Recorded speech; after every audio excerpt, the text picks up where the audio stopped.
Stanley garage door opener we're going to take a look at. This is an oldie, real old, probably back in the 80s or something like that from what I've looked up.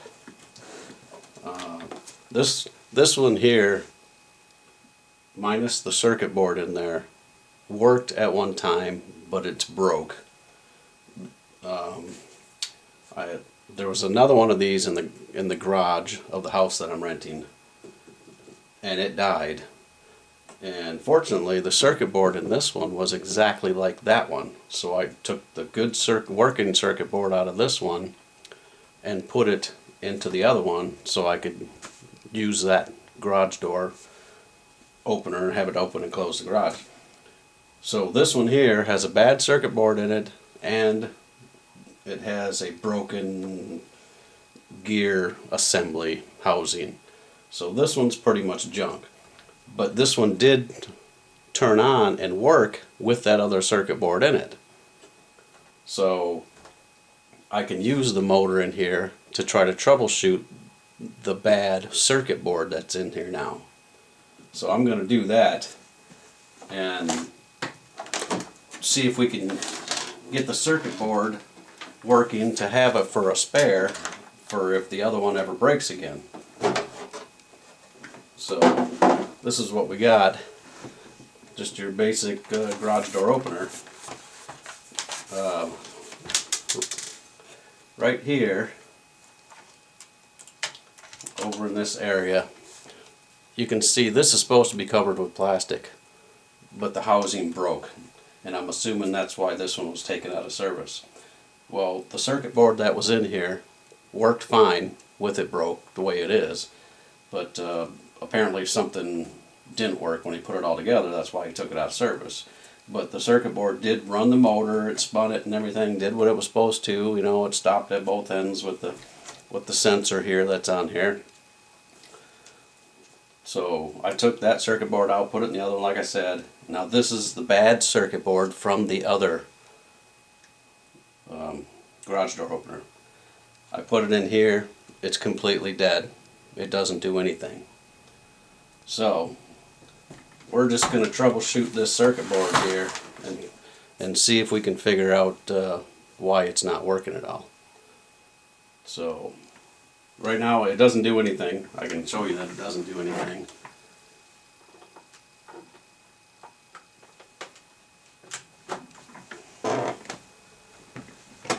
Let's see. Where'd my little screwdriver go? You've seen it flash a light right there, but that's all it does. I'll short out the switch and nothing happens. So we're going to try to figure out what's going on with this. I did look up this chip right here. This chip right here is a microprocessor. If there's something wrong with that, this is going to the scrap, because there's nothing we can do about that, and I'm not going to buy a new board. This is just to see if we can get this one working again. There's not too many components on here, so there's got to be something that is just the failure point. Everything looks good. I did know that this chip, I think this chip here was the one that I think is a quad op amp, but this is the remote circuitry. So I'm thinking the problem would have to be in this area over here, but like I said, we'll get into it, and I'll start troubleshooting it and checking it out, and let you know what I find out as I go along. So I got some news on this. I want to clue you in on when the first section in this video, I said this thing was dead and wouldn't do anything, but then when I plugged it in, you saw this light flicker, or I told you saw it flicker or something.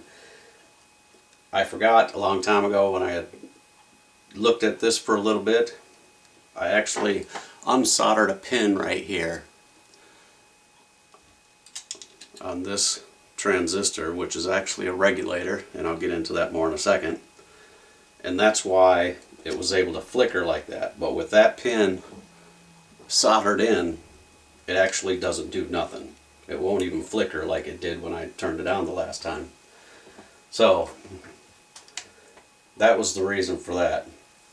Another thing, I went back through and I checked all the electrolytic capacitors, and I had one here. It's a 10 volt 100 microfarad that reads pretty much at the top of its limit for ESR. So I replaced it with one that I just had laying around. It's actually a bigger one. It's a 35 volt at 220 microfarads. I'll show you what we're getting here. This is the one I took out of there. And this one here, oops, let me short this out.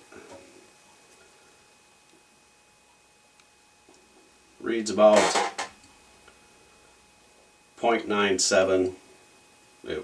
First couple times I put it on there, it was 1 point something. And if we look at the chart here, if it's not too bright, this one here is a 10 volt at 100 microfarads. So we look at the 10 volts, and then we go up to this line here because this is 10 microfarads to 100 microfarads. So we'll look at this first square right here. So the most this capacitor can read is probably 1.1, 1.2 or something like that. So it's right at the limit for this capacitor. So that's why I changed it. And the one I put in there, like I said, was a lot bigger one. It's a 35 volt at 220 microfarads. And you should be able to see that. And this is what that one reads. Hopefully you can see that. It's 0.18. So that's a lot lower than the original one that was in there. So this one could be changed, so I did. I took that out. So that's the only capacitor I changed. So what I want to show you what's going on here is I narrowed this down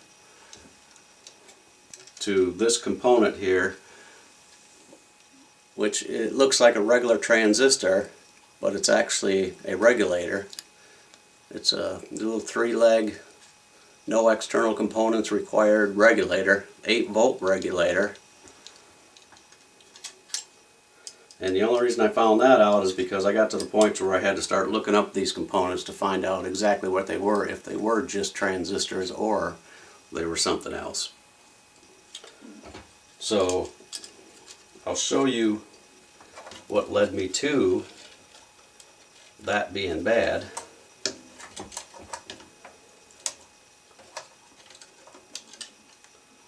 I need to get a 1 second.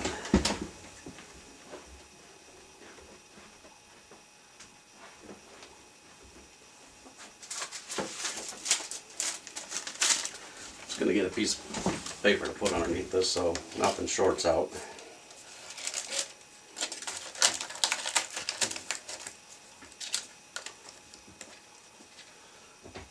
Okay.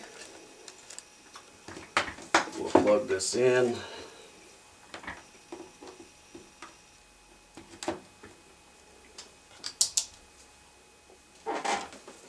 Get my meter going here.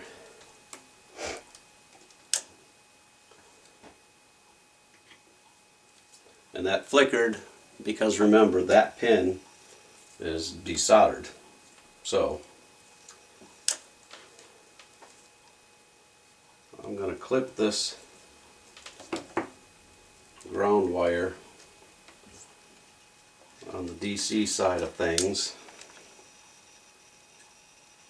just so I can put my meter on it. Put my ground to my meter on it.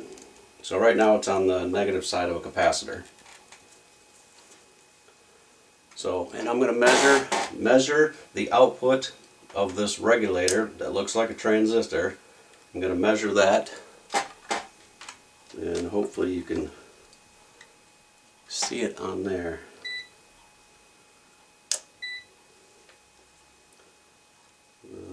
the light on here.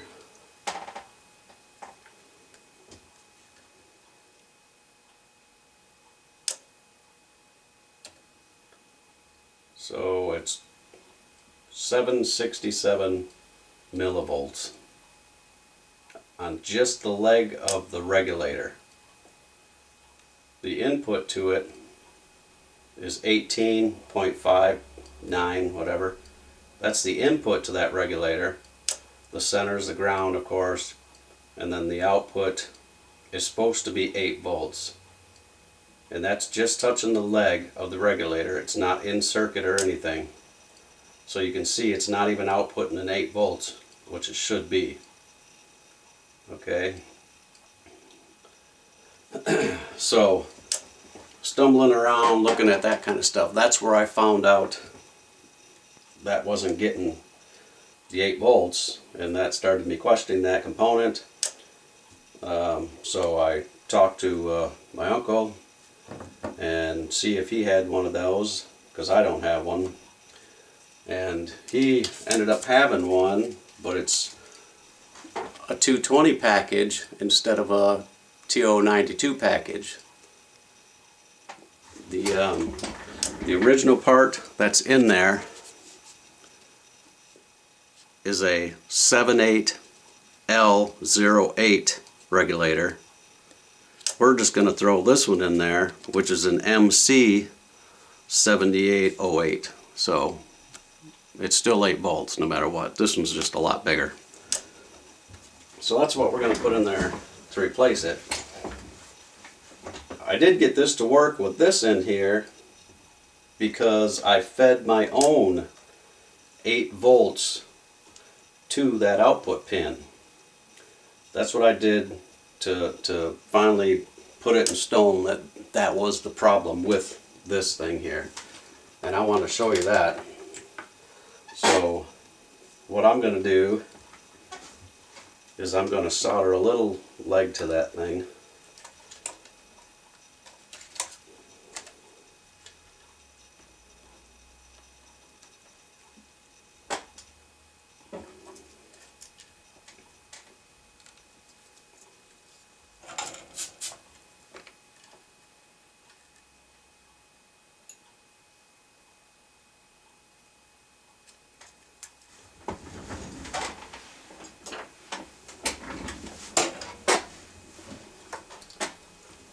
I'm actually soldering the leg to that regulator back into circuit, and I'm just soldering a little tiny wire onto that leg so I can clip a lead onto it.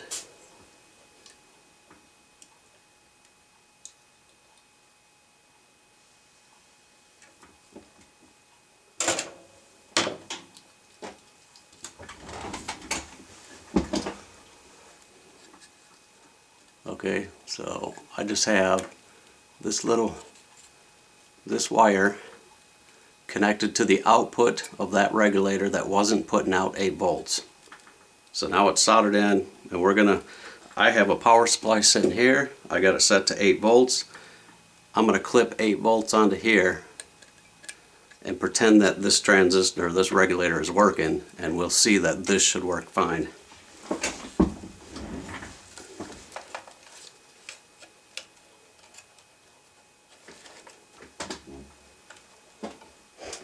Alright,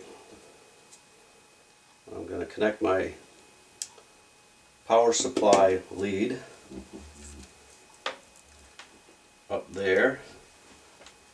I'm going to leave my ground wire on the DC side of things, on that capacitor's DC side, electrolytic capacitor. So I'm grounded and everything, and my 8 volts will actually make it to the card. So let me plug this in. Now you shouldn't hear it click or blink that light because that component is now soldered in. And you can see that it's not actually happening.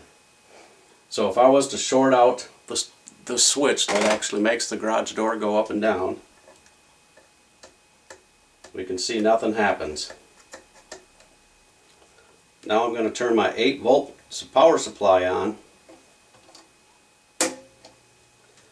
Now that transistor, that regulator, has 8 volts on the output pin.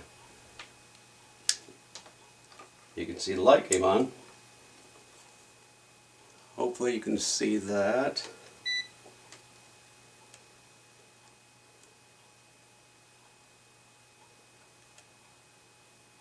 It still reads nothing. It's actually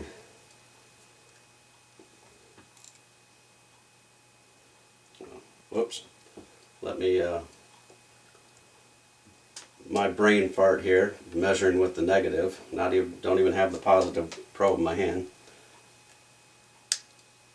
There's 8.1 volts, close enough to 8 volts for that to work. And hopefully you can see that. I don't know if you can or not.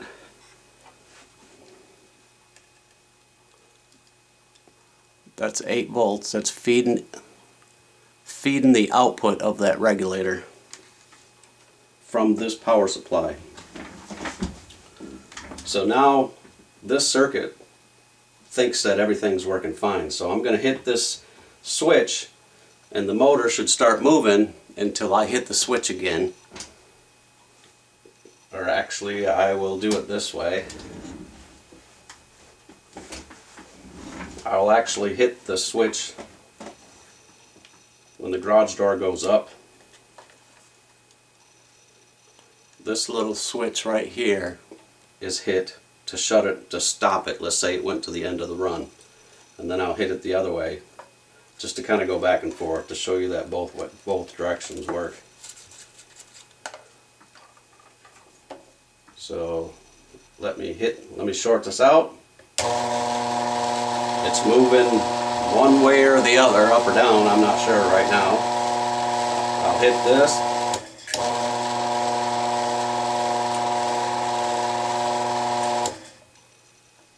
And that's like it hit the stop.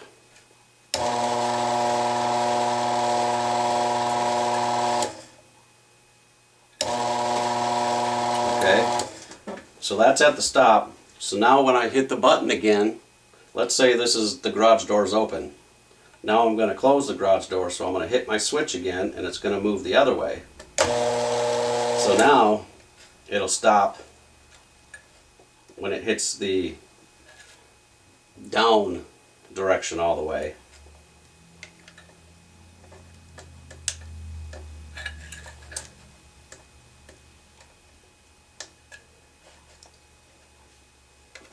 Make sure I'm getting everything going here.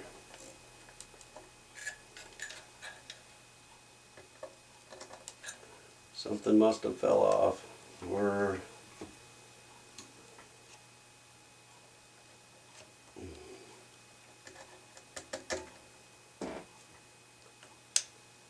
There we go.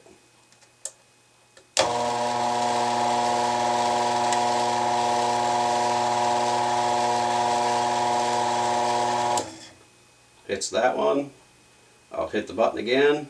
Now it's going to go until it hits the down. There would be the down sensor.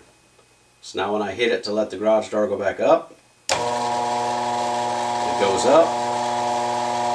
I pretend it's hitting the switch, and it stops it. So everything seems to be working.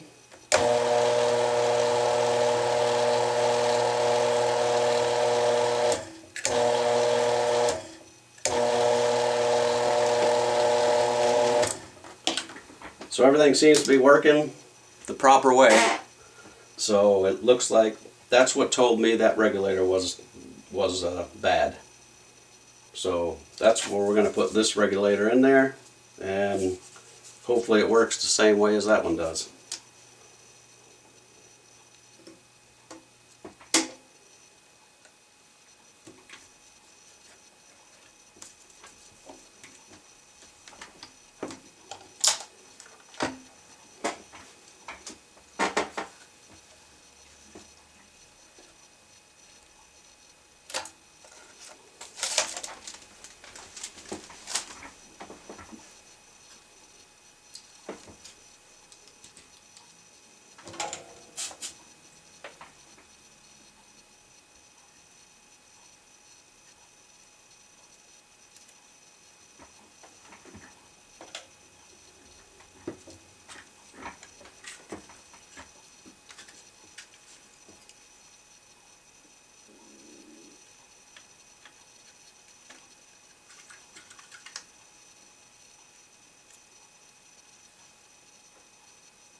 Alright, providing I put it in there the right way.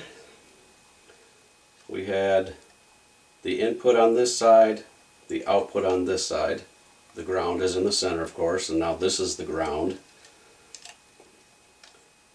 So our output is still over here. Just have to make sure you look at the data sheet, get that put in there the right way. And now this should be a perfectly good working system. Let's try it out. If not, you'll see it blow like I will, but hopefully I won't. We don't need our power supply anymore. That's it. Let's plug it in and see what it does.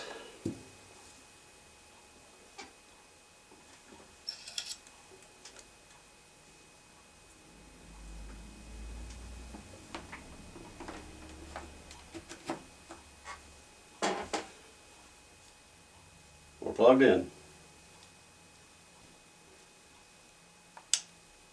We got our light. That's what I was going like that for. I was waiting for that light to come on because it did last time, so I figured why not this time, right? Alright, so let's hit the button. Let's say we're going up or down. Alright, we're going one of the ways. I'm just going to hit the switch. Okay, so that's one way or the other. Now I'm going to hit the button again to, let's say, make the garage door go down. There it goes down. Let me hit the switch. And that tells it that it's down. Let's go back up. We'll hit the up switch. So it looks like everything's working.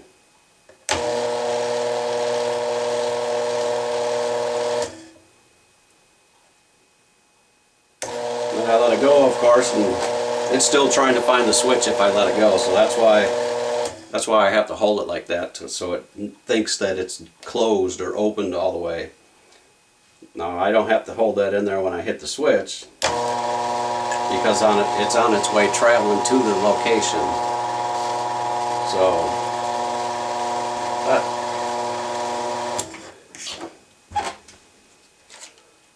and this is actually what I'm hitting back and forth. This little thing right here, it has these two pieces right here that stick up. That's what actually shuts the switch off. That what I was doing with this screwdriver here. It actually either moves it up or it moves it down. It rides back here like this and goes up or down on this little shaft right here. It clamps on it. This clamps on that little screw back there. You can see it's kind of greasy. It clamps on there while that spins, and this moves up and down until those little fingers either push that switch down or push it up to tell it that it reached its destination. So that looks like it's the fix. Little tiny regulator. I guess this board is going to sit on the shelf and wait to be a spare in case anything goes wrong with the other ones again. He has two garage doors out there, but only one went bad so far. But it looks like they have the same boards in them. So, all right, I guess that's it. We'll see you on the next one.